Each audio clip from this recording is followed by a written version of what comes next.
నిజామాబాద్ కోటగల్లీలో ఒక లిఫ్ట్లో ఇరుక్కుని గంటన్నర పాటు విలవిల్లాడిపోయాడు ఒక సెక్యూరిటీ గార్డ్. రెండు కాళ్ళు బయట, బాడీ మాత్రం లిఫ్ట్లో ఇరుక్కుపోయి ప్రాణాపాయ స్థితిలో కొట్టుమిట్టాడు అతను. రెస్క్యూ బృందం అతన్ని సేఫ్గా బయటికి తీసుకొచ్చింది. విజువల్స్లో మనం చూస్తున్నాం. అసలు ఈ ప్రమాదం ఎలా జరిగిందో మనకైతే అంతుబట్టట్లేదు, కానీ రెండు కాళ్ళు బయట కనిపిస్తున్నాయి. బాడీ మాత్రం లిఫ్ట్ లోపల పైన ఇరుక్కుపోయింది. ఈ సీన్ చూస్తుంటేనే మనకి ఊపిరి ఆగిపోయినంత పని అవుతోంది. అతనికి కూడా పై ప్రాణాల పైనే పోయినట్టుగా అయిపోయింది. అయితే అక్కడున్న వారికి ముచ్చెమటలు పట్టాయి. లిఫ్ట్ వాడకం మన డైలీ లైఫ్లో చాలా కామన్గా మారిపోయింది. అయితే లిఫ్ట్ సరిగ్గా లేకపోయినా, మనం సరిగ్గా వాడకపోయినా ఇలా ప్రాణాల మీదకు తెచ్చుకున్నట్టే అవుతుంది. అదృష్టవశాత్తు అతను సేఫ్గా బయటపడ్డాడు. నిజామాబాద్ కోటగల్లీలో ఒక లిఫ్ట్లో ఇరుక్కుని ఈ సెక్యూరిటీ గార్డ్ గంటన్నర పాటు విలువెల్లాడిపోయాడు.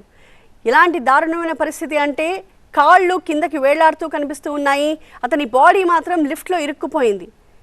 అతని బాడీ బయట కనిపించట్లేదు, కాళ్ళ వరకు కింద హ్యాంగ్ అవుతూ మనకు కనిపిస్తూ ఉన్నాయి. ఇప్పటివరకు విజువల్స్లో కూడా మనం చూసాము. అయితే ఇలాగ గంటన్నర పాటు అతను విలువెల్లాడిపోయాడు. గట్టిగా కేకలు వేశాడు, తనెవరైనా కాపాడండి అంటూ అతను ఆర్తనాదాలు చేశారు. వెంటనే అంబులెన్స్కి ఫోన్ చేస్తే సిబ్బంది అక్కడికి చేరుకున్నారు. అంబులెన్స్లో అతన్ని తీసుకెళ్తున్న దృశ్యాలు చూస్తున్నాం. కానీ అంబులెన్స్లోకి అతన్ని తరలించడానికి ముందు సీన్ లెఫ్ట్ సైడ్ బాక్స్లో మనం చూస్తున్నాం. కాళ్ళు కింద వేళ్లాడుతూ ఉన్నాయి. లిఫ్ట్లో అతని బాడీ ఇరుక్కుపోయింది. చాలా జాగ్రత్తగా అతన్ని రెస్క్యూ చేయకపోతే అతని ప్రాణాలకే ప్రమాదం. ఎలా జరిగి ఉంటుంది ఈ ప్రమాదం అంటే మనం ఖచ్చితంగా ఇలా జరిగిందని చెప్పలేని పరిస్థితి. కానీ చాలా జాగ్రత్తగా ఆ లిఫ్ట్ నుంచి అతన్ని సేఫ్గా బయటికి తీసుకురాగలిగారు. ఆ రెస్క్యూ ఆపరేషన్ కూడా చాలా సేపు కొనసాగింది. ఫైనల్లీ అతనికి ఏమీ ప్రాణాపాయం లేకుండా సేఫ్గా బయటపడ్డాడు.